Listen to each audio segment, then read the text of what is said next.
धुएं और राख से घिरे युद्ध के मैदान में चारों ओर मची तबाही और मरे हुए सैनिकों की गंध हवा में तैर रही थी।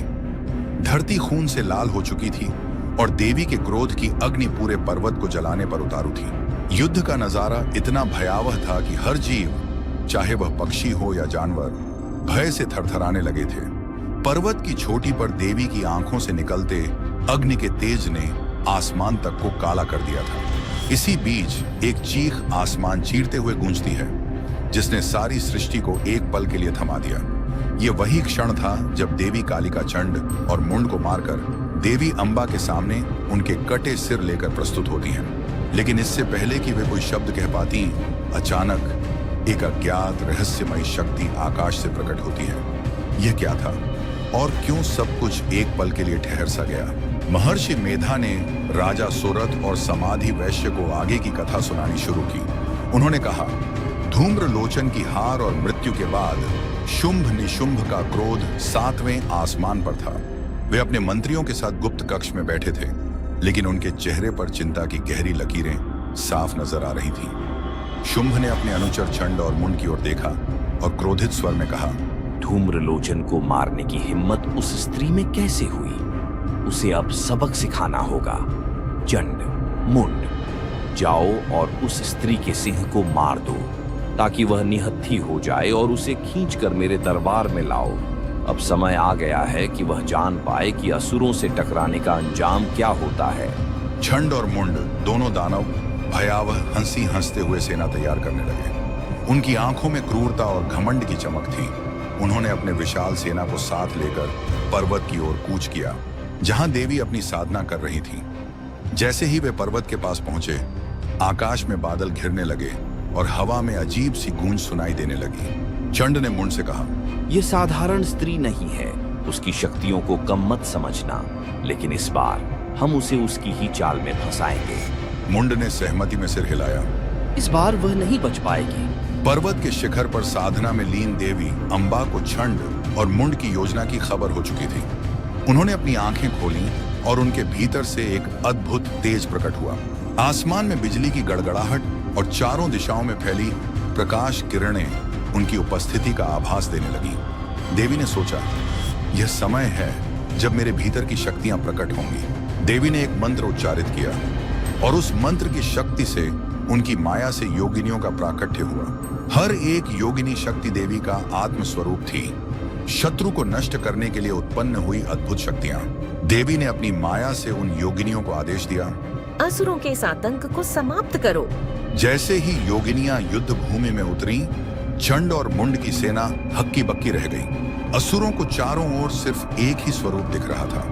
हर दिशा से देवी की ही शक्तियां उन पर हमला कर रही थीं। युद्ध शुरू हो गया था और रक्त की धारा बहने लगी। देवी की क्रोधाग्नि से असुरों के मन में भय समा गया और उनकी सेनाएं टूटने लगीं। चंड और मुंड को यह देखकर यकीन नहीं हो रहा था कि उनकी विशाल सेना पल भर में बिखर रही थी। तभी देवी अंबा की आंखों से निकली क्रोध की अग्नि एक और रूप में प्रकट हुई। एक अद्भुत शक्तिशाली देवी प्रकट हुई, जिनका रूप बेहद भयावह था। वे थीं कालिका देवी, मृत्यु का स्वरूप, विनाश की देवी।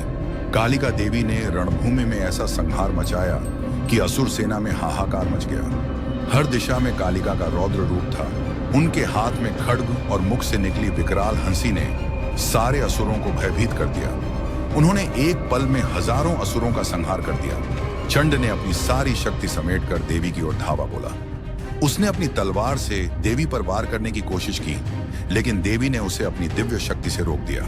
चंड का हर वार विफल हो रहा था और देवी की आंखों से प्रकट हो रही अग्नि ने उसे और भी विचलित कर दिया।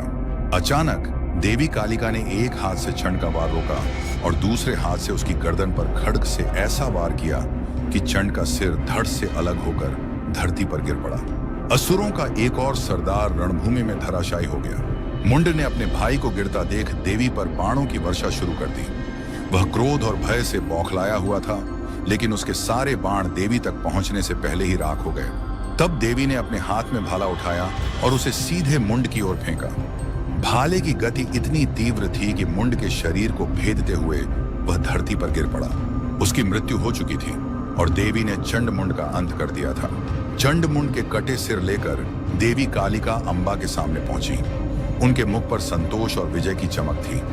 उन्होंने देवी अंबा से कहा, हे जगदम्बे, इन दोनों दुष्टों का अंत मैंने कर दिया है।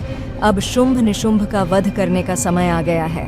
देवी अंबा मुस्कुराई और कहा, हे कालिका, तुमने चंड और मुंड का वध किया है, इसलिए आज से संसार तुम्हें चामुंडा के नाम से जानेगा और तुम्हारी पूजा करेगा। देवी कालिका अंबा के आदेश के बाद वहां से प्रस्थान करने लगी। लेकिन जैसे ही वे कदम बढ़ाने लगी, आसमान से एक गहरा गर्जन हुआ। चारों ओर घने बादल घिर आए और एक रहस्यमयी छाया पर्वत की ओर बढ़ने लगी। ये कौन है? देवी कालिका ने मन ही मन सोचा। अचानक आकाश से एक तेज पुंज प्रकट हुआ, जिसने देवी अंबा और कालिका दोनों का ध्यान अपनी ओर खींचा। यह नई चुनौती क्या थी?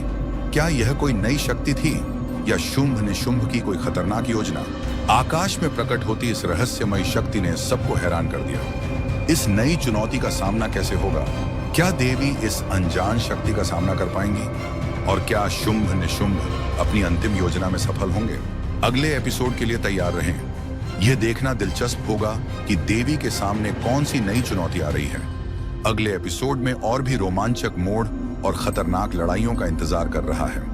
कहानी अच्छी लगी हो तो like, share, comment and subscribe करना ना भूल जाना। कृपया सब्सक्राइब करना। जय मां दुर्गा।